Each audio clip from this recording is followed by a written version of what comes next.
नमस्कार दोस्तों, स्वागत है आपका अगर फिर से हमारे यूट्यूब चैनल तार गवर्नमेंट जॉब वीक में। उम्मीद है आप लोगों की तैयारी बहुत अच्छी चल रही होगी। दोस्तों आज मैं लेकर आया हूं एक और महत्वपूर्ण वीडियो जिसमें हम हमारे द्वारा बनाए गए प्रैक्टिस पेपर 5 के कुछ महत्वपूर्ण प्रश्नों को डिस्कस करेंगे, जिसमें हम हिंदी के 10 क्वेश्चंस, जीएस के 5 क्वेश्चंस और उत्तराखंड के 10 क्वेश्चंस को डिस्कस करेंगे। दोस्तों यदि आप लोगों को हमारे द्वारा फुल लेंथ प्रैक्टिस पेपर चाहिए तो आप लोग हमें व्हाट्सएप मैसेज कर सकते हैं। हमारे द्वारा 15 पेपर ₹69 में दिए जाएंगे और यदि आप 10 पेपर लेना चाहते हैं तो आपको ₹69 में दिए जाएंगे, जो कि बहुत कम फीस है।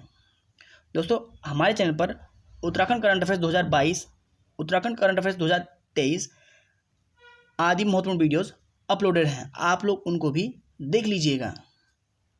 तो चलिए दोस्तों बिना देरी किए हुए शुरू करते हैं।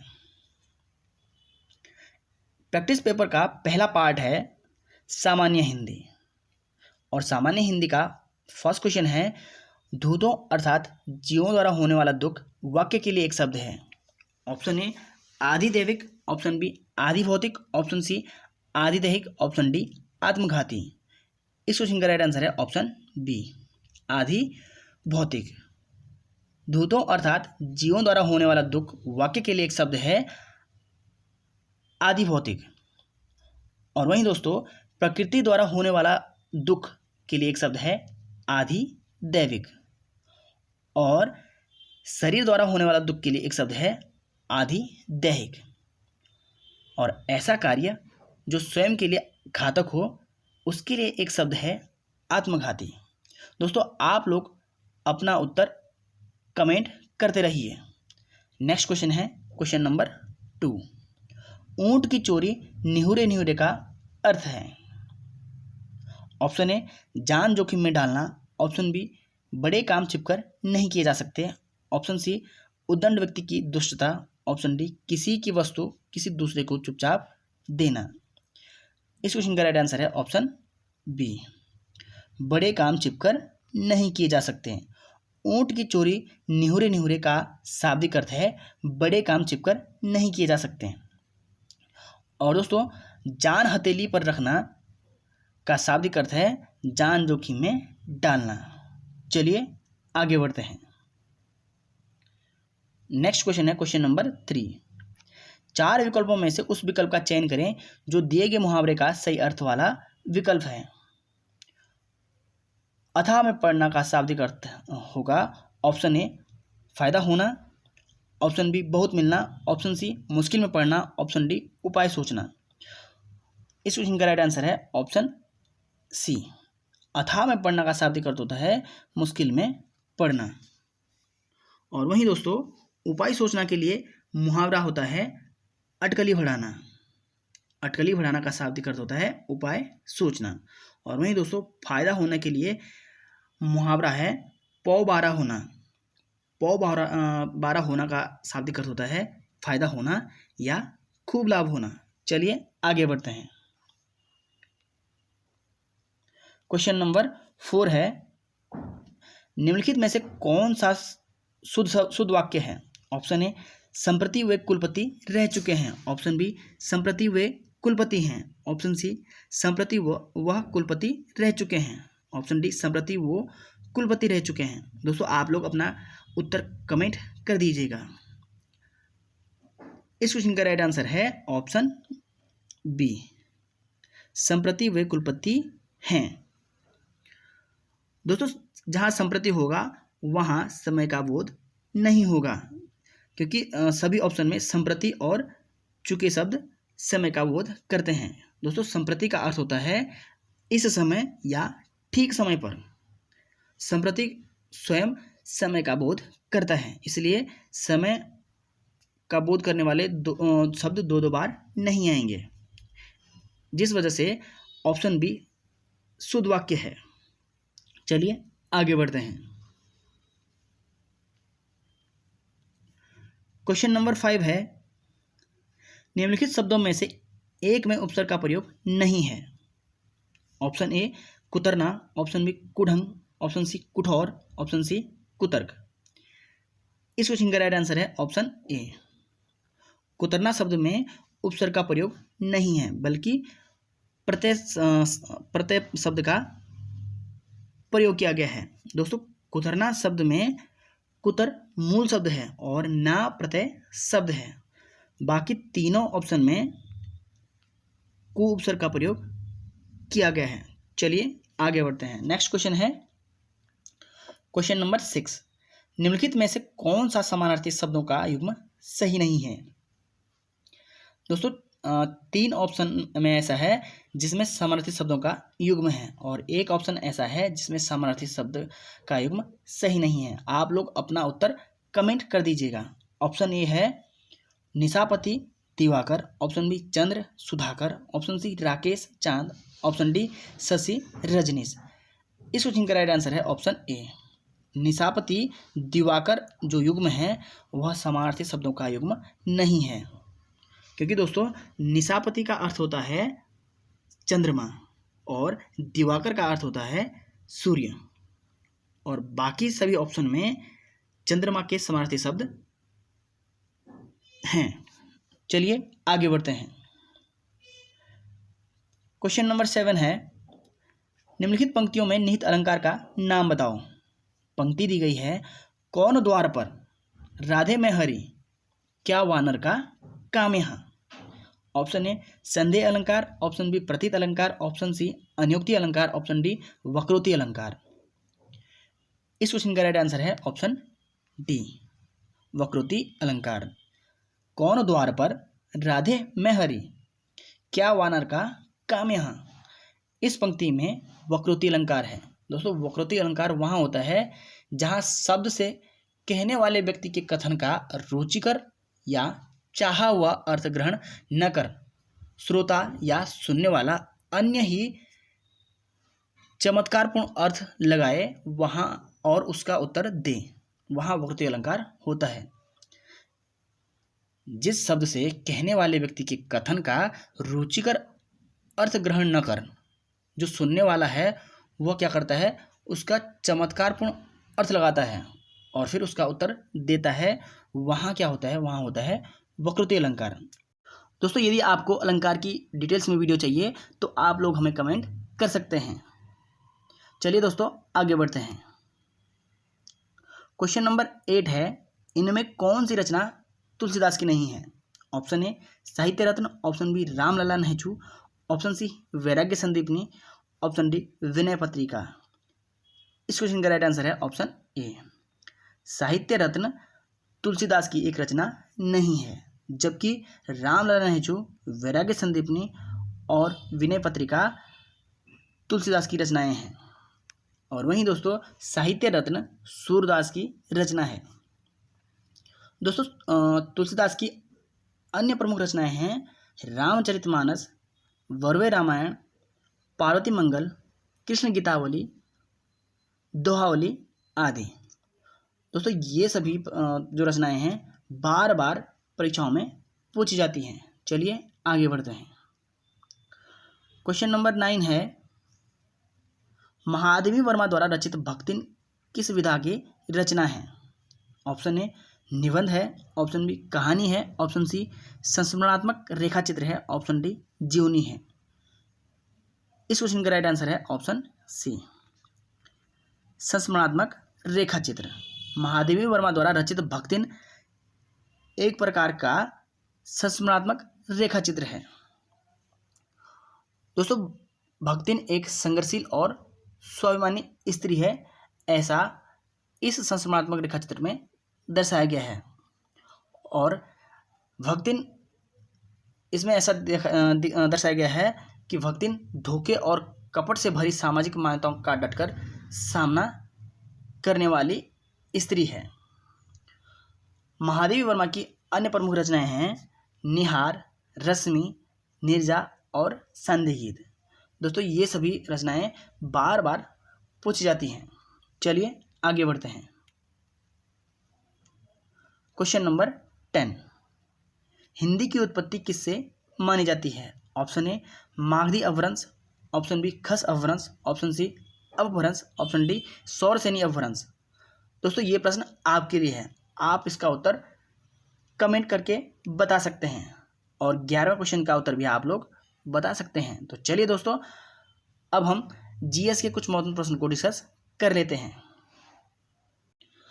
दोस्तों, इस प्रैक्टिस पेपर का दूसरा पार्ट है सामान्य ज्ञान अथवा सामान्य अध्ययन।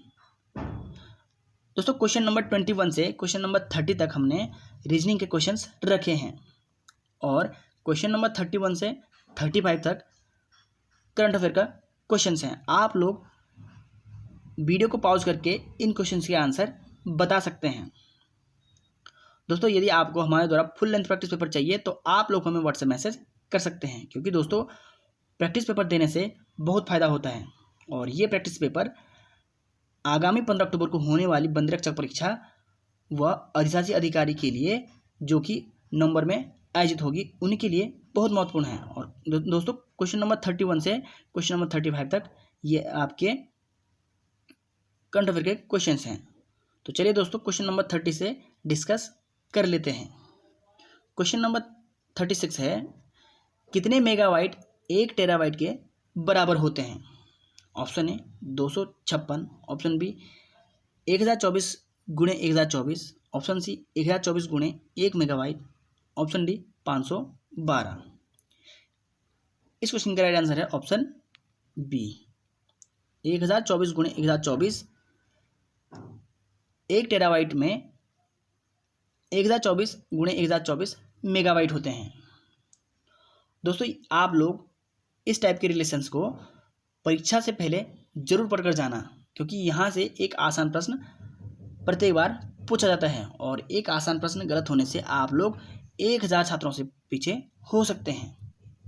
दोस्तों, 4 बिट बराबर होता है 1 निबल और 8 बिट बराबर होता है 1 बाइट और 1 किलोबाइट बराबर होता है 1024 बाइट और 1 MB या 1 मेगाबाइट बराबर होता है 1024 किलोबाइट और 1 GB बराबर होता है 1024 मेगाबाइट और 1 टेराबाइट बराबर होता है 1024 गीगाबाइट और इसी तरह होता है पेटाबाइट, एक्साबाइट और योटाबाइट। चलिए आगे बढ़ते हैं। नेक्स्ट क्वेश्चन है क्वेश्चन नंबर 37। इतिहास शब्द का उल्लेख निम्न में से किस वेद में मिलता है? ऑप्शन ए अथर्ववेद में, ऑप्शन बी सामवेद में, ऑप्शन सी यजुर्वेद में, ऑप्शन डी ऋग्वेद में। इस क्वेश्चन का राइट आंसर है ऑप्शन ए अथर्ववेद में। दोस्तों, अथर्ववेद में इतिहास शब्द का सर्वप्रथम उल्लेख मिलता है और उसके बाद सतब्राह्मण में मिलता है और इसी तरह इतिहास शब्द प्रचलन में आया है। चलिए आगे बढ़ते हैं।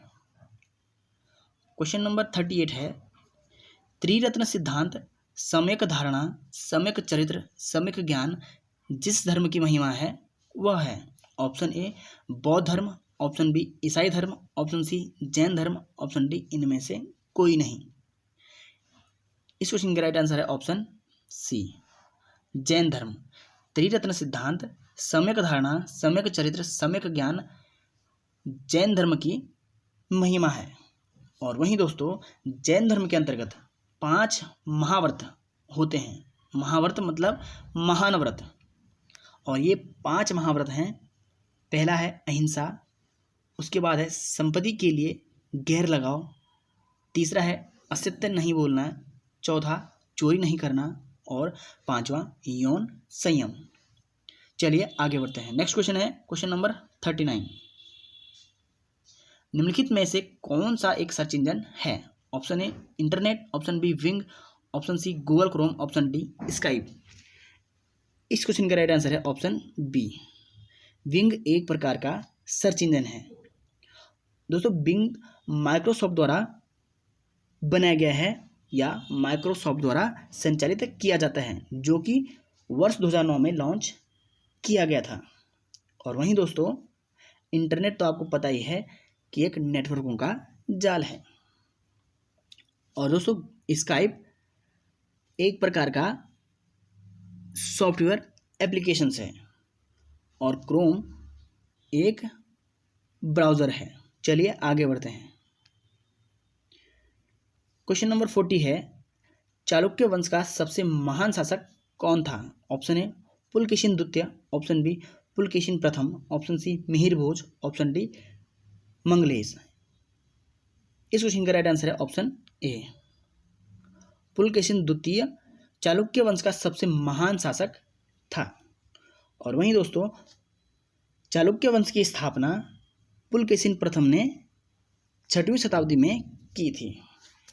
तो चलिए दोस्तों अब उत्तराखंड के 10 महत्वपूर्ण प्रश्नों को डिस्कस कर लेते हैं। दोस्तों इस प्रैक्टिस पेपर का तीसरा पार्ट है राज्य से संबंधित विविध जानकारी, जिसमें 40 क्वेश्चंस हैं। दोस्तों हमारे द्वारा बनाए गए प्रैक्टिस पेपर में सिलेबस का कोई भी पार्ट नहीं छोड़ा गया है, चाहे विश्व इतिहास के प्रश्न हो, चाहे विश्व भूगोल के हों, चाहे भारत का भूगोल के हों, या फिर अर्थशास्त्र के क्वेश्चंस हों, सिलेबस का कोई पार्ट नहीं छोड़ा गया है। और वहीं दोस्तों उत्तराखंड के पार्ट में हमने कोई भी अनावश्यक गाड़ गधेरे वाला या अनावश्यक ताल नहीं पूछा गया है। जो किताबों में मिलते हैं वही ताल हमने पूछे हैं। तो चलिए दोस्तों क्वेश्चन नंबर 61 से डिस्कस कर लेते हैं। आप लोग अपने उत्तर कमेंट करते जाइए। क्वेश्चन नंबर 61 है, श्रीनगर में सन 1839 ईस्वी में लावारिस फंड का प्रयोग कर किसने स्कूल खोला? Option A captain Huddleston, option B John Strachey, option C James Thomason, option D Lushington. इस क्वेश्चन का राइट आंसर है option A captain Huddleston. Captain Huddleston ने श्रीनगर में 1839 ईस्वी में लावारिस फंड का प्रयोग करके स्कूल खोला था। चलिए आगे बढ़ते हैं। नेक्स्ट क्वेश्चन है क्वेश्चन नंबर 62। किस पंवार वंशीय राजा ने अपने कार्यकाल में टिहरी रियासत में तीसरा भूमि बंदोबस्त किया गया? किस पंवार वंशीय राजा के कार्यकाल में टिहरी रियासत में तीसरा भूमि बंदोबस्त किया गया था? Option A Bhawani Shah, option B Pratap Shah, option C Kirti Shah, option D Narendra Shah. इस क्वेश्चन का राइट आंसर है ऑप्शन बी प्रताप शाह। दोस्तों टिहरी रियासत में सर्वप्रथम जो भूमि बंदोबस्त हुआ था वो 1823 में हुआ था, उसके बाद 1840 में हुआ था, और जो तीसरा भूमि बंदोबस्त हुआ था वो 1873 में हुआ था। और दोस्तों टिहरी रियासत में कुल 5 भूमि बंदोबस्त हुए थे। जो तीसरा भूमि बंदोबस्त हुआ था वो प्रताप शाह के कार्यकाल में हुआ था, जो कि 1873 में हुआ था। और इसी समय प्रताप शाह द्वारा ज्यूला पैमाइश की शुरुआत भी की गई थी। और दोस्तों प्रताप शाह द्वारा टिहरी में प्रताप प्रिंटिंग प्रेस की शुरुआत की गई थी।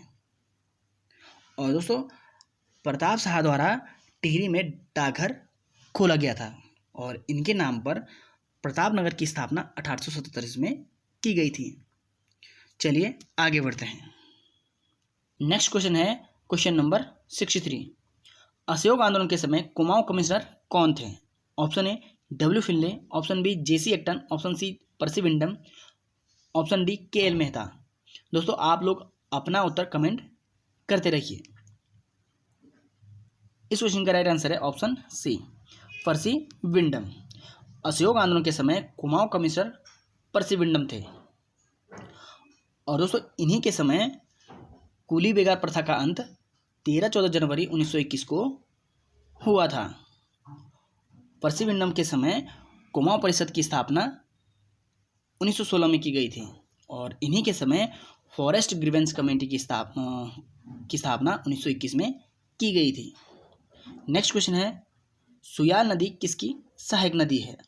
ऑप्शन ए सरयू नदी, ऑप्शन बी कोसी नदी, ऑप्शन सी पश्चिमी रामगंगा, ऑप्शन डी गगास। इस क्वेश्चन का राइट आंसर है ऑप्शन बी कोसी नदी। सुयाल नदी कोसी नदी की सहायक नदी है। दोस्तों सुयाल नदी जो है वह प्रसिद्ध इसलिए है क्योंकि इसके किनारे लखू उड़ियार स्थित है। और दोस्तों लखू उड़ियार की खोज 1969 में MP जोशी द्वारा की गई थी। चलिए आगे बढ़ते हैं। नेक्स्ट क्वेश्चन है तारादत्त गहलोत द्वारा गढ़वाल हितकारिणी सभा की स्थापना कब की गई? Option A 1901, option B 1904, option C 1907, option D 1906। इस क्वेश्चन का राइट आंसर है ऑप्शन ए 1901 में गढ़वाल हितकारिणी सभा की स्थापना तारादत्त गढ़वाल द्वारा की गई थी। और दोस्तों गढ़वाल हितकारिणी सभा को गढ़वाल यूनियन भी कहा जाता है। और वहीं दोस्तों सन 1907 में गढ़वाल भ्रातृमंडल की स्थापना मथुरा प्रसाद नैथानी ने की थी। और 1904 में सरोला सभा की स्थापना तारादत्त गढ़वाल ने की थी। और वहीं सन 1906 में नशा नशीनी सभा की स्थापना पंडित रामकृष्ण रतूड़ी ने की थी। चलिए आगे बढ़ते हैं। क्वेश्चन नंबर 66 है, बद्रीदत्त पांडे ने कांग्रेस के किस सम्मेलन में कहा कि बाल गंगाधर तिलक से मिलकर ऐसा लगा कि चारों धामों के दर्शन हो गए? ऑप्शन ए लाहौर अधिवेशन, ऑप्शन बी अमृतसर अधिवेशन, ऑप्शन सी हरिपुरा अधिवेशन, ऑप्शन डी बनारस अधिवेशन। इस क्वेश्चन का राइट आंसर है ऑप्शन बी, अमृतसर अधिवेशन में बद्रीदत्त पांडे ने कहा था कि बाल गंगाधर तिलक के दर्शन होकर उन्हें ऐसा प्रतीत हुआ कि उनको चारों धामों के दर्शन हो गए हैं। और दोस्तों कभी कभी क्वेश्चन ऐसा पूछा जा सकता है कि किसने कहा कि बाल गंगाधर तिलक के दर्शन प्राप्त होकर चारों धामों के दर्शन हो गए हैं। इस तरह से क्वेश्चन भी पूछा जा सकता है। नेक्स्ट क्वेश्चन है क्वेश्चन नंबर 67, किस चंद शासक को कुर्मांचल का हर्षशिलादित्य कहा जाता है? Option A Rudrachand, option B Kalyanchand, option C Gyanchand, option D Bhishmachand. इस क्वेश्चन का राइट आंसर है ऑप्शन ए, रुद्रचंद को कुर्मांचल का हर्षशिलादित्य कहा जाता है। दोस्तों रुद्रचंद चंद वंश का 45वां राजा था और इन्होंने प्रसिद्ध मल्ला महल का निर्माण किया जो कि अल्मोड़ा में स्थित है। और इसके अलावा रुद्रचंद ने औली ब्राह्मणों की नियुक्ति भी की थी। और इनकी एक प्रमुख पुस्तक है धर्म निर्णय। चलिए आगे बढ़ते हैं। नेक्स्ट क्वेश्चन है क्वेश्चन नंबर 68, राज्य में नई औद्योगिक नीति की घोषणा की गई। ऑप्शन ए 26 अप्रैल 2001, ऑप्शन बी 26 मार्च 2003, ऑप्शन सी 26 मई 2001, ऑप्शन डी 26 मार्च 2001। इस क्वेश्चन का राइट आंसर है ऑप्शन बी, 26 मार्च 2003 को राज्य में नई औद्योगिक नीति की घोषणा की गई और वर्ष 2001 में औद्योगिक नीति की घोषणा की गई थी। चलिए आगे बढ़ते हैं। क्वेश्चन नंबर 69 है, रो नहीं आगे बढ़ो का प्रसिद्ध नारा किसने दिया? रो नहीं आगे बढ़ो का प्रसिद्ध नारा किसने दिया था? Option A Kunti Devi, option B Kamala Devi, option C Basanti Devi, option D Tulsi Devi. दोस्तों आप लोग अपना उत्तर कमेंट करते जाइए। इस क्वेश्चन का राइट आंसर है तुलसी देवी। तुलसी देवी ने कहा था रो नहीं आगे बढ़ो। चलिए नेक्स्ट क्वेश्चन को डिस्कस करते हैं। क्वेश्चन नंबर 70 है और इस वीडियो का लास्ट क्वेश्चन है, लुसिंगटन के कार्यकाल में बागेश्वर में गोमती नदी पर पुल का निर्माण कब करवाया गया? ऑप्शन ए 1848 ईस्वी में, ऑप्शन बी 1845 ईस्वी में, ऑप्शन सी 1847 ईस्वी में, ऑप्शन डी 1850 ईस्वी में। इस क्वेश्चन का राइट आंसर है ऑप्शन ए, 1848 में लुसिंगटन के कार्यकाल में बागेश्वर में गोमती नदी पर पुल का निर्माण करवाया गया। और वहीं दोस्तों 1845 ईस्वी में खैरना से नैनीताल मार्ग का कार्य प्रारंभ लुसिंगटन के समय हुआ था। और लुसिंगटन के समय 1839 ईस्वी में स्वतंत्र कुमाऊं कमिश्नरेट की स्थापना भी हुई थी। और इन्हीं के समय 1842 में तराई जिले का गठन भी हुआ था। और वहीं दोस्तों 1850 में चीनी यात्री एसआई वांग भी उत्तराखंड आया था। तो चलिए दोस्तों आगे बढ़ते हैं और क्वेश्चन नंबर 71 और 72 आपके लिए हैं। आप लोग इनका उत्तर कमेंट कर सकते हैं। तो चलिए दोस्तों इस वीडियो को यहीं एंड करते हैं, मिलते हैं नेक्स्ट वीडियो में। तब तक खूब मेहनत कीजिए, खूब रिवाइज कीजिए। जय हिंद, जय देवभूमि।